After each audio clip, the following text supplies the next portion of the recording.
Hello and welcome to another episode of We Watch TV, the podcast about TV we watch. We have a great episode for you today. We're going to talk about Ted Lasso, Star Trek Picard, The Mandalorian Season 3. Then at the end we're going to do a little Bachelor talk. And finally, we're also going to hit some March Madness that started this week. But before all that, do you ever feel like the universe just hates you? Yeah. Like, hates you.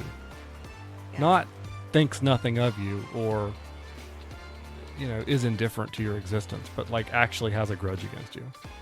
Yes. And it wants to send you a message every now and then to remind you of that fact. And it's a message that comes in a tiny little package landing on your shoulder while you're taking the garbage out. Minding my own business, taking the garbage out. Was a long day. A basketball team lost. Doing work.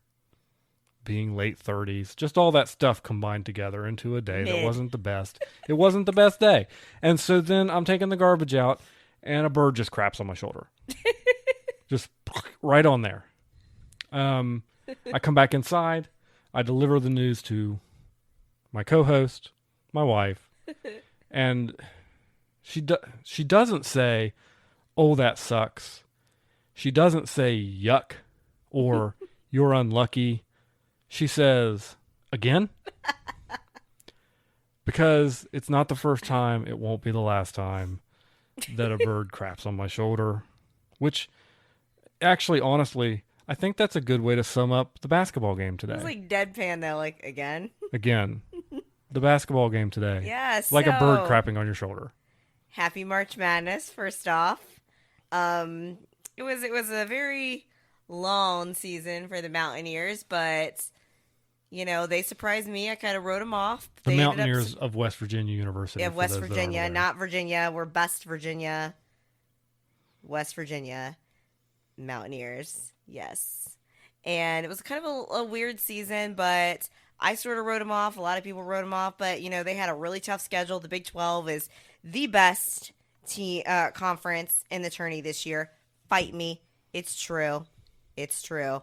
And yeah, they had a tough schedule. Still kind of, it's been a few years. It's been a good piece since they've been to the tournament. I don't think they've been since like 2018 because I don't think they went in 2019. And then in 2020, they were getting hot at the right time, and we all know what happened in 2020. So, sign number one that the universe is against WVU and my teams are cursed, but I digress. But yeah, so the Mountaineers made it. We were all pretty, I wasn't shocked. I figured they were going to make it at that point. 9 seed. Put to a Maryland. Yeah, played number 8 seed. Those stupid Terrapins, Turtles, whatever the heck they are. Cannot stand Maryland. Sorry for any of our viewers in Maryland. I don't like your team. I'm sure Statistically speaking, we have no viewers in Maryland at the moment. I'm sure that you don't like my team either, so the feeling's mutual. But yeah, they went in there. At first, I could tell immediately, even when WVU was up on Maryland, we were up, I think, like 16-4 at one point. The pacing of the game was super slow. This team, when you have a slow-paced game like that, because WVU can have scoring droughts like no other. And, yeah, Quite remarkable. What? It's quite remarkable what they're capable of. It really is. They actually, at one point, they got back down. Then they got another. I think they actually at one point went up by like 14 again and then surrendered that lead again, which was just crazy. So they didn't play well. But not only did they not play well, the officiating was absolutely horrendous. Now, it's a thing. Fans complain about officiating. I know WVU fans are guilty of it all the time. But you know what? Sometimes it really is just bad. At one point at the end of the game, I thought we were going to have to just start swinging to get the foul called when we were trying to stretch the game. I was like, are they going to blow the whistle? Are they going to call the foul? And then there was the obvious, like clearly flagrant, I don't even know if I'm saying that word right, missed. Terrible officiating, but again, as a WVU fan, I'm used to that. We could have played better. So we lost another one and done. Like I said, I think in 2020, had that tournament happened, if not for this dumb pandemic, that would have been the year we could have made a run. I really do think we were getting hot at the right time. Before that, had a bad year. I'm pretty sure you'll have to look that up, that we didn't make it that year. Because we've gotten to the point in the Bob Huggins era where we've been used to making the tournament. Even when we go out, You could say we've been a little early. spoiled. I will never say that WVU is spoiled. Oh my gosh, get out of here. Get out of here. Not spoiled at all. Maybe like getting used to going to the tournament. Teams that are, who's spoiled? Alabama. It's not fair that they are so good at football, and now they're a number 1 seed in basketball. That being said, I'm going to have to roll tide on this one. Saturday, I hope they blow the doors off Maryland. Then they can get beat for all I care. But yeah, so it was pretty irritating. I was pretty heated. What's surprising is you've been pretty chill about basketball this year. I have been. And we were listening from different rooms to the game. And, I mean, again, you've been very chill about it this season. Very chill. I deserve some credit. Well, you kind of blew that credit today. I didn't sob uncontrollably like the year the pro wrestler beat us when we lost to Stephen F. Austin. Do you remember that school? And I was just distraught and stayed up all night. But that was the year I thought we were going to make a run.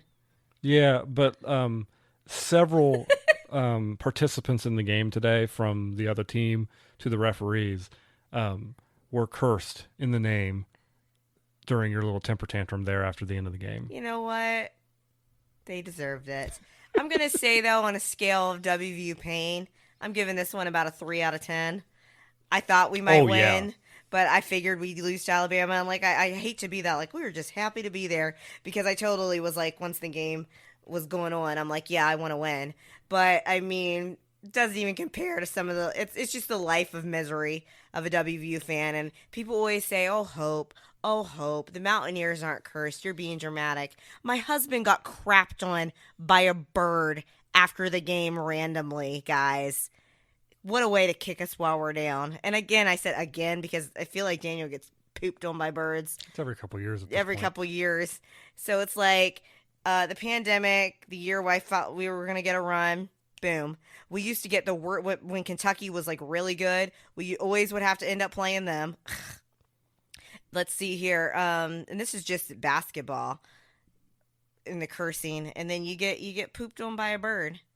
And don't even get me started on the state of our football program right now because I could go on and on. Please but anyway, but my anger was pretty much just, I don't know, how do we say that word? I can't. Dissipated? Yes. I can't talk right today. Within seconds when I saw that Furman, I don't even know where that is, beat Virginia, the lesser Virginia. So once again, Virginia went out early in the tournament, and like I saw somebody like put on Twitter that like WVU was overrated. We were like a 9 seed playing an 8 seed. The matchup had Maryland still expected to beat us. No, Virginia. I feel like most people, now I know there are some people on the Furman hype train, apparently. I just learned about that. But whatever that is, I don't even know what conference they're in. Is it a train or is it more like a tractor trailer? I guess. Most people, I feel like, probably thought Virginia was going to win. So that was nice. At this point, even the bracket I have money on, this is once my team goes out in the tourney, which unfortunately for me has been pretty darn early the past several years. I'm pretty much Team Chaos. Bust it. Burn it up. So what do you think about March Madness so far? I mean, you picked WVU to win the whole thing. Well, that's the tradition I do every year. Loyalty. Someday it will happen. But one time you came close. I came close. In the good year, the Final Four team. That was a beautiful year. I feel like I still didn't win my bracket that year. The year they went to the Final Four, I didn't win that bracket. But really? Last year, and they went out what? Were they even in the tournament last year? Maybe that's why I did so well last year. I did so well last year because I didn't have WVU. They were not in the tournament last year. Never mind. I don't know if they played I don't know what they did last year. Okay. Did they go to the NIT last year? I don't remember. If they had been invited, they wouldn't have declined it like UNC. So anyway, that's a little bit about March Madness right now. Obviously, the tourney just started today. Furman, the big upset. Furman reminds me of Thurman Merman from Bad Santa. You remember Thurman Merman? That's a stretch. I wouldn't have put that. My brain does not go there. Thurman Merman. Well, that's where my brain goes. Somebody needs to tell me where Furman is. So March Madness is a part of TV, big TV event. So that's why, and I've had people ask me to talk about sports on the podcast before, and y'all got it. And you know what? I wanted to be happy and be like, let's go Mountaineers. We're going to go face the number 1 seed Bama. But I think y'all got actually what you really wanted. People like it when I rant, apparently. I don't know why. Do you like it when I rant, Daniel? You get to hear it more than anyone else. It's okay to a point. But sometimes during your rants, they start seeming like they're pointed at me, and then I start getting scared. And Marvin and I both huddle in the corner. I'm with you today, though. A bird crapped on you. Or like that meme where one person's on the couch looking terrified and the other person's explaining things to him. A bird did crap on you today, though. Well, of course, yeah. But I'm just at the point now with it where it just... Like I was like, again? It literally rolls off my shoulders Quite this literally. point. So March Madness, once my team goes out, the way I feel about it is... bust those brackets up, blow them up, set them on fire. I hope we have more upsets. What about you? Oh, yeah, I always love upsets. Like, obviously, you're not going to win, like you said, because you picked WVU, but you love the upsets. I feel like most people do, unless you're just one of those people that's like I'm a Duke fan, or who's a school that's always good? Kansas fan. My team always wins. You could say North Carolina, but they're not there this year. Yeah, they're not there. They declined an invitation to the NIT. But anyway, what else are we watching this week besides March Madness? I think you got to start with Ted Lasso. Ted Lasso. It's been a while. Has it been over a year? I don't remember. I do not think we got any Ted Lasso last year. Maybe we did. I don't remember. When the pandemic started, those years have just ran into my brain that I lose concept of time. Did we watch the first and second season of Ted Lasso, or did we watch season 1 and then have a gap before we watched season 2? We watched season 1 all the way through. We binged it, and we immediately jumped into season 2, and then we got a couple episodes into season 2. And it was and it was airing. And it was like we got slapped in the face, like, oh, nope, you got to wait till next week like everybody else. So that's how we started it. I think the premiere was great. Yeah, it jumped right back in. It had that Ted Lasso We kind of feel. talked about this last week when we talked, or a couple weeks maybe, since we talked about Mandalorian had been off for a while and came back, and I was kind of, But this was like, it just picked the story right back up. It picked up the thread. It picked up the threads that it had left open and kept on going down through them. I thought it was a great way to start the season. Same. It's still, Ted Lasso is one of those shows that is funny but has that emotional punch, and you can tell that Ted is still going through it this season. I'm worried for Ted this season. And I guess maybe I'm worried for Ted every season as we've kind of unpeeled his character, but this just seems like this is the darkest starting point I think we've seen him at. He's definitely displaying signs of somebody that we obviously know he's depressed, he has panic attacks, but that could go a dark route. I don't think they're going to do that because this is last season was the Empire season as they described it, and this is going to be our kind of Return of the Jedi type season. So I do think they're going to end it on a happier note. I don't know though. You brought Star Trek or Star Wars up, so I'll expand on it. Rupert's office is literally the Emperor's throne room from the Death Star 2 in Return of the Jedi. Like that window, absolutely. Oh, no question that's intentional. There's no question that's intentional. Do you think that the season is going to end with Ted still the manager? Or do you think he's going to move back to the United States to be closer to his child? Even though his wife is clearly dating ex-wife is clearly dating someone now, which really kind of seemed to bother him. I would be surprised if he's still the manager of the team by the end of the season. Yeah, I think that they're going to, I don't think he's going to still be the manager, but I think they're going to tie it up in a way that will make us that classic Ted Lasso sad but happiness. Yeah, I think there will be a satisfactory conclusion to these story arcs that we've been given, but I don't think he'll be the manager of the team going forward. I mean, they've already kind of called that into question at the beginning in this first episode. Why are you still here? Yeah, why are even you still he's questioning. Why are you still coaching this team? What is the point of you being here? Because the point of him going to coach the team was never to coach a good soccer team. It was to kind of escape some. Yeah, and stuff she at hired home. him. Yeah. Rebecca hired him to kind of stick it to her ex-husband. What'd she say in the episode? She's like, well, at first I just wanted to ruin all the things he loved, and now I want to beat him. Yeah. that's growth. And I'm like, it is growth. And you're just like staring at me. I'm like, hey. It certainly I is see growth. what she means. It's growth with still more room to grow. She's still good. She's going to go through. I think they're all kind of going through it right now. What do we think about Roy Kent maybe being the manager? Because he is on the coaching staff now. I could see that being a story arc for him, and he's kind of because he kind of showed in this episode he has a little bit of concern taking over the tactical side that Nate was doing for the team. But he expressed that he's stressed out. He has anxiety about the fact that he's now kind of supposed to be that guy because of the three coaches. He's the one that actually knows the most about soccer. But we do love Roy Kent. Yeah, but I can see him growing into that role eventually. He kind of grew into a mentor role last season with Jamie. And I think this season you could see him growing into more of that coaching, managing. I'm sorry, excuse me, sorry. Soccer fans or football fans, don't come at me. So yeah, I could see that being his arc this season. I really hope we get more like moments with him and Jamie. They've definitely mellowed out his character. I'm the type, they're always like, which guy do you like? All like on the message boards. I think Jamie is super hot, and I definitely find him attractive, but Roy Kent is definitely more my type, that grouchy, moody, grumpy persona. Why are you looking directly at me when you say this?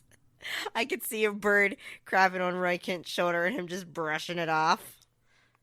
But yeah, I think they're all going through their own things. Keely and Roy, what about their relationship? Kind of broken up, but they really don't know why. Yeah, I don't know. Do you think they'll get back together? Probably. I think so. I'd say that's probably the direction they're going to take it. But yeah, Ted was even questioning like, why am I here? Not just with the team. Not why am I here? Like, what's the point? Like, and it's just in that existential dread kind of way. Yeah, which I feel like a lot of people have felt that moment. You mentioned the evil Nate. Guy, Nate.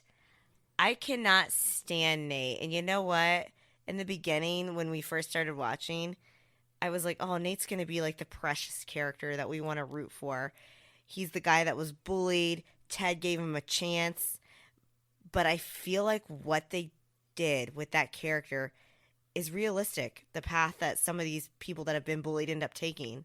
So his parents are hard on him. Does he come back to the light? I don't know. And I don't know. They're going to have to do a good job selling it to me if he does, because right now I absolutely cannot stand him.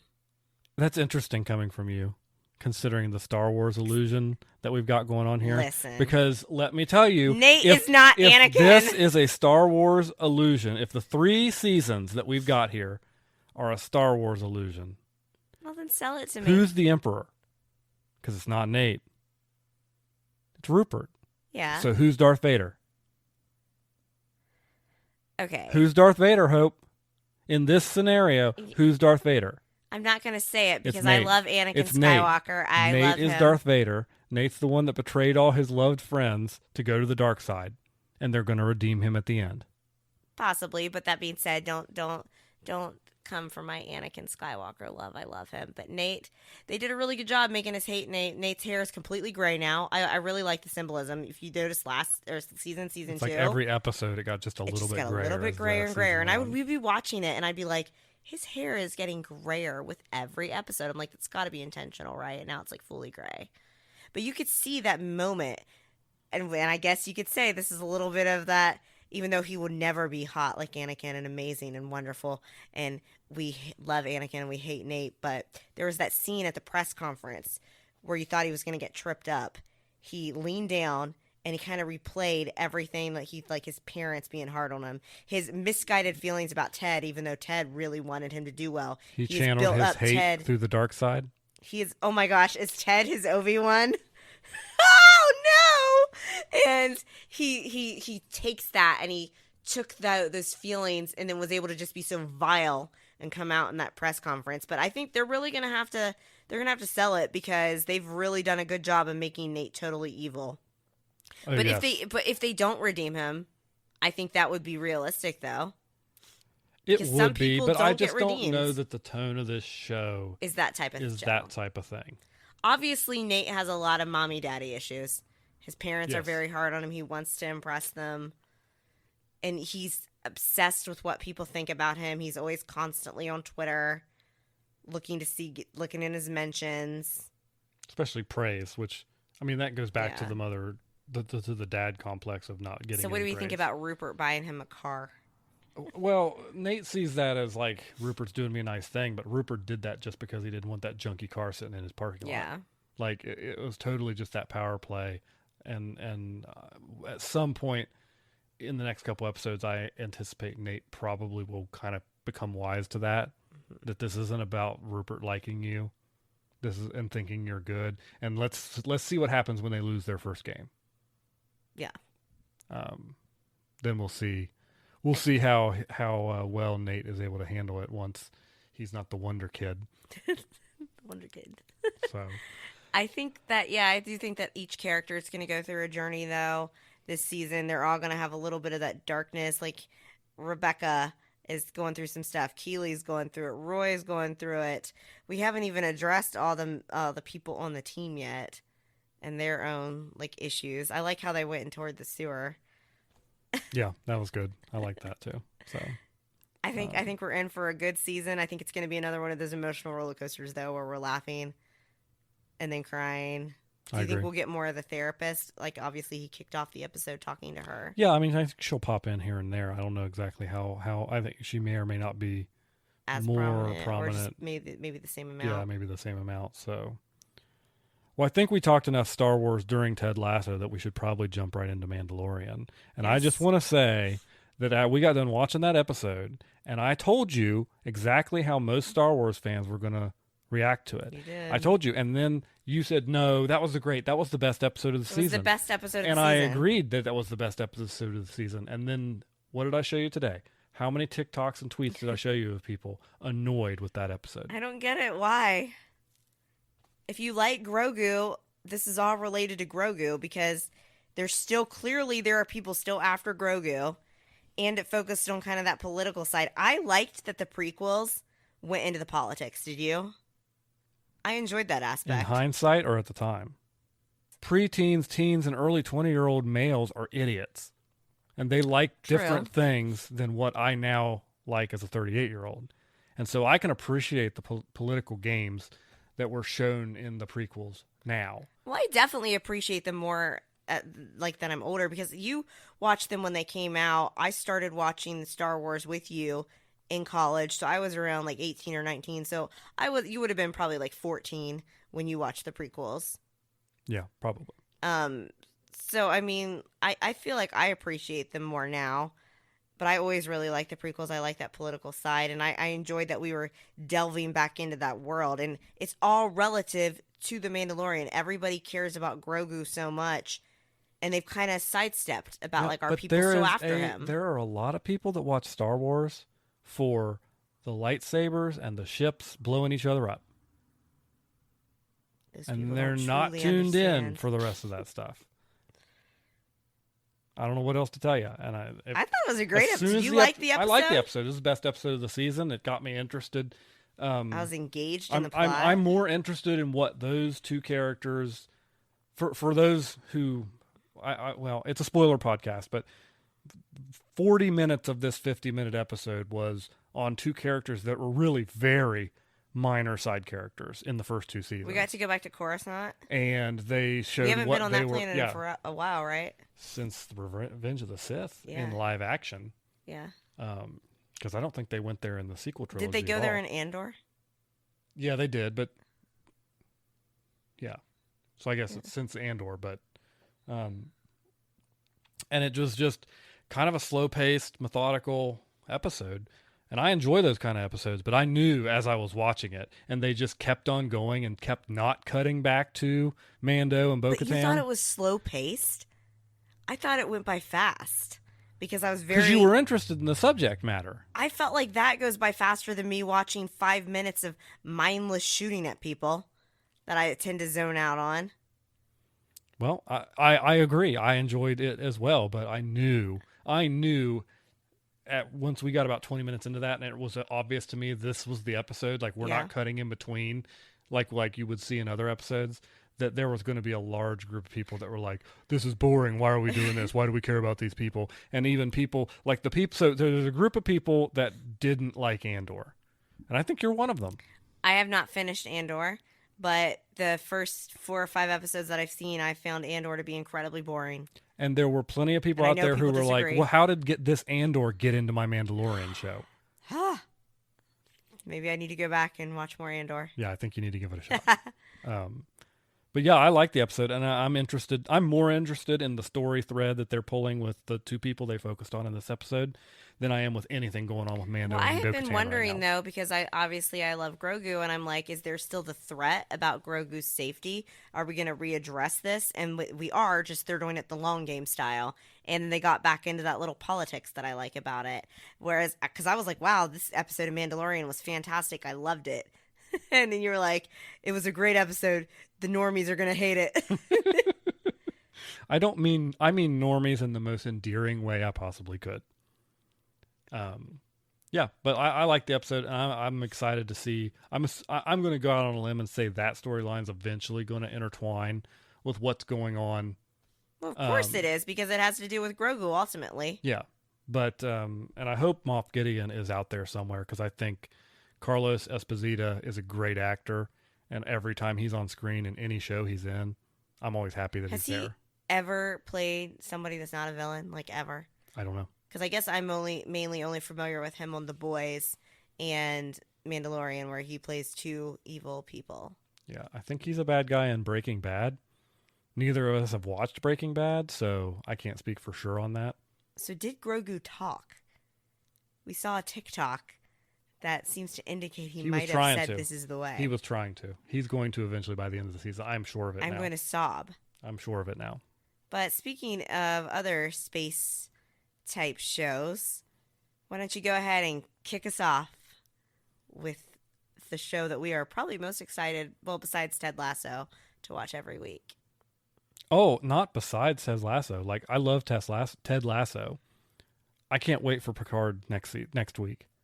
And I'm still excited for Ted Lasso, but I'm not more excited for Ted Lasso right now than I am to see what they do with Picard next week. So you said last week, and I agreed with you, it was the best episode that we have seen in the Picard series to date.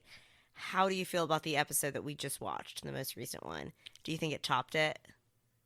I'm not going to say it topped it for me, but really good. On par. If it didn't top it, I thought it was really good. I do think that it has inspired me to go do some Next Generation rewatching, because they reintroduced a character that had been in the Next Generation that I vaguely remembered but didn't really remember a ton about.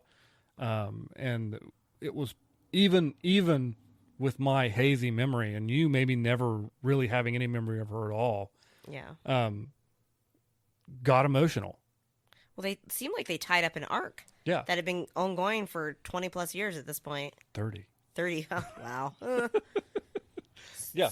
So we got back to shifting between the Titan A and then what Worf and Raffi are up to. But now it's connected. By the end of the episode, it's now connected. We know how it's connected. And we finally have reasons why Starfleet has been so awful since Picard started. I hope, even if they don't directly tie that as the reason, in my head, now why Starfleet has sucked so much is because all these changelings. Oh, it's in my head canon now. All these changelings have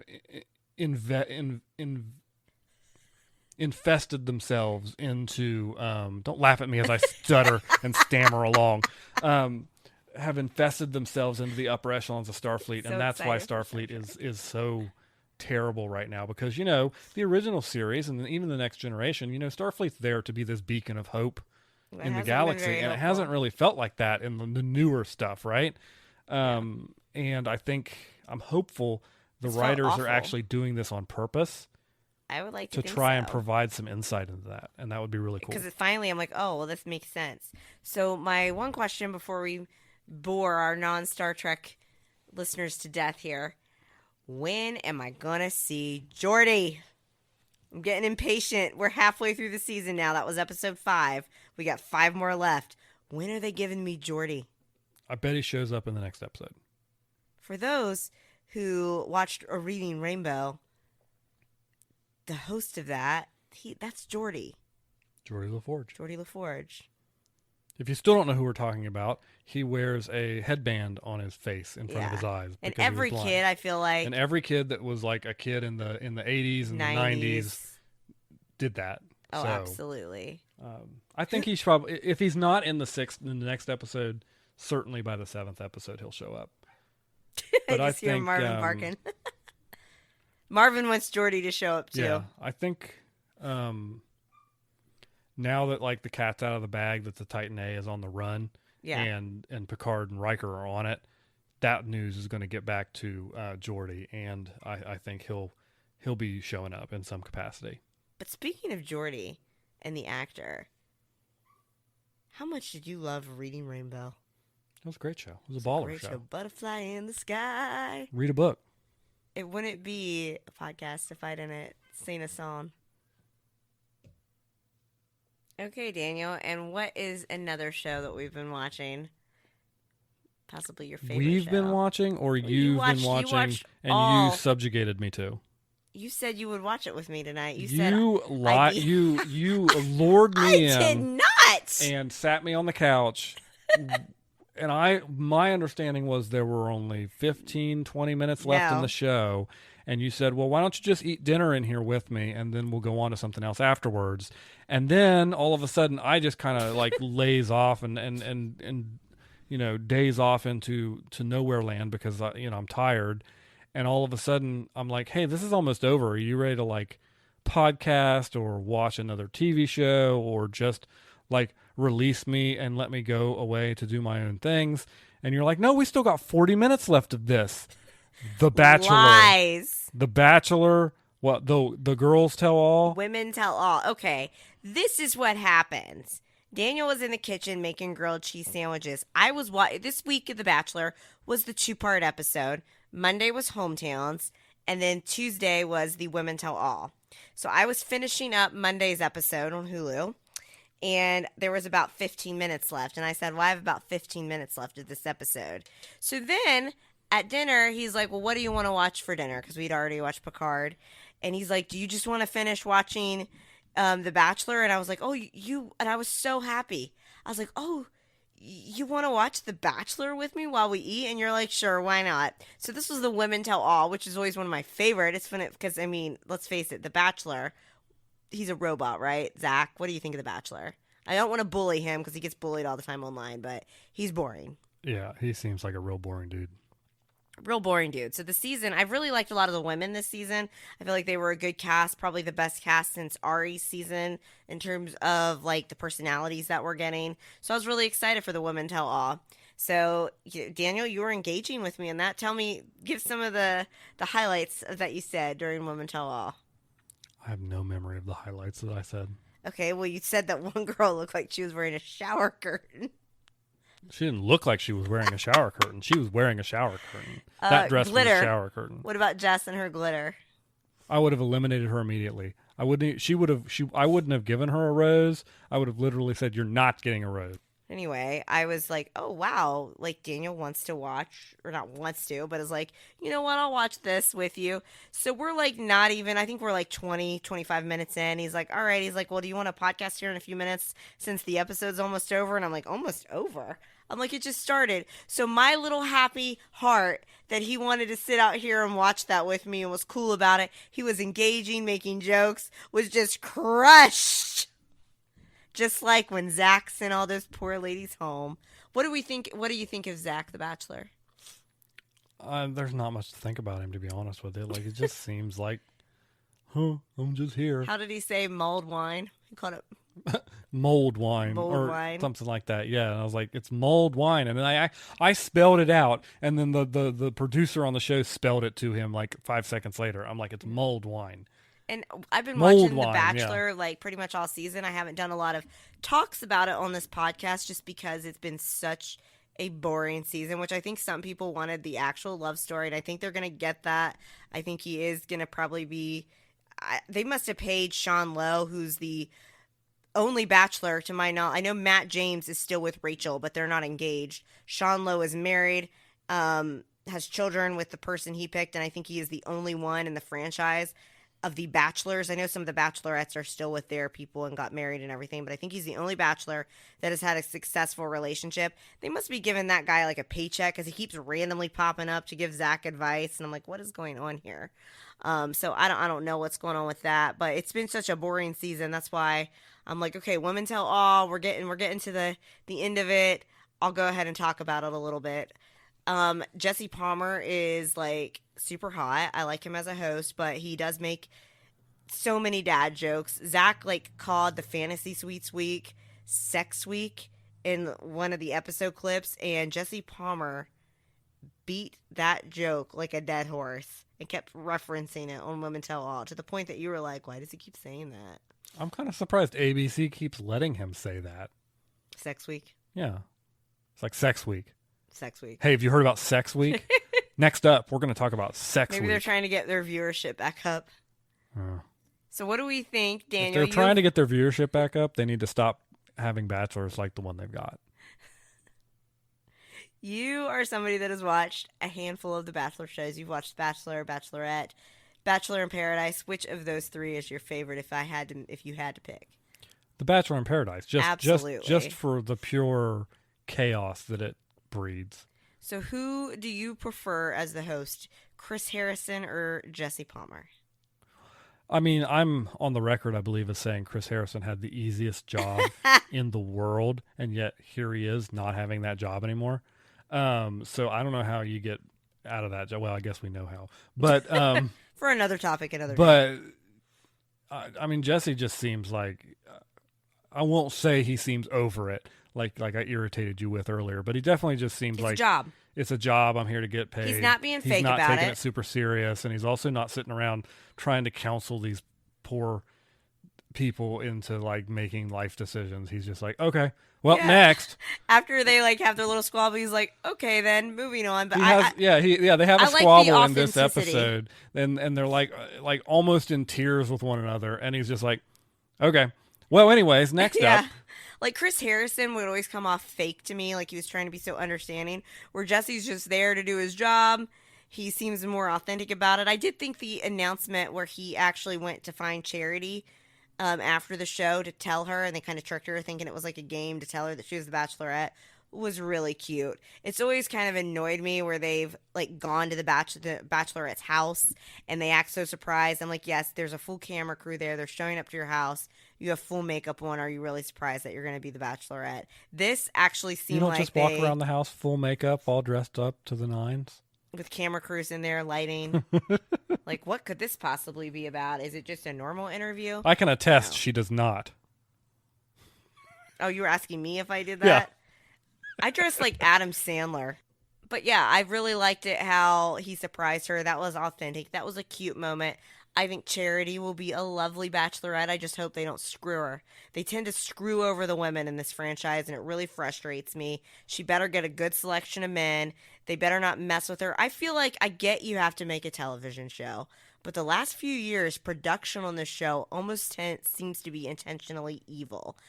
When Rachel Lindsay was the Bachelorette, she was the first black Bachelorette. ABC totally cast somebody that was an actual racist to be one of the men. They better not do that they didn't do it with Tayshia, so I'm hopeful they won't do that with Charity. They better not pull that crap. I mean, they're interviewing these people ahead of time and going. I feel like they don't vet them well. Either they don't vet them well or they vet them well. Or they do it on purpose because they're like, ooh, let's insert this person in here because they'll provide drama. Because ultimately, at the end of the day, it's a drama show. They want it, and I think that's why some people have thought this show's so boring because it's so obvious who Zach's going to pick. I mean, I can't speak to that because I haven't been watching it. But it's like, I know because they don't. Okay, it's not scripted. Wink, wink. But so they have to pick people who they think are going to give them good material to work with. Of course. And sometimes that leads you down a really dark path. But I think you could strike a balance, though, between knowing that you're going to get that drama and intentionally doing things to hurt, like, your lead. There's a difference between doing that. But we could go on and on and on and on and on about that. So that's pretty much all I'll say about The Bachelor for now. I'm sure I'll talk about the finale. And yeah, that's pretty much what we've been watching this week. Anything else you want to say about like birds crapping on your shoulder? No, nothing about that. I hope to put that behind me for at least a few more months until the next Until it incident. happens again. I think we are still planning to get into The Last of Us. I think we're going to pick up Shrinking. Is that the Apple Plus show as well? We've got Apple Plus right now. We're going to try to watch those this weekend. We've got Apple Plus right now because of Ted Lasso, so we're going to pick up a couple shows while we're on there. If there's anything else anybody wants to see us watch and talk about, just let us know. Reach out to us. And again, I'll beat the drum of please like and subscribe. I mean, we have plenty of time to watch our shows since WVU, took away our March Madness. Yeah, we don't have to watch any more March Madness, so that maybe it's a gift. Maybe we've been Daniel given a was saying, subscribe to the podcast. That helps us. Let us know what shows you want us to see. Yep. We'll see you next time. Thanks for listening to this episode of We Watch TV, a podcast about the TV shows we watch. You can find more from Hope on Twitter @LilRunner or on Instagram @LilRunner1485. And Daniel is on Twitter @TheRealHoboDan. Drop us a line if you like the show or have a question you'd like us to address on a future show. Music for today's podcast was provided by Your Tunes from Pixabay. Artwork was created using the AI program Midjourney with prompts written by Daniel.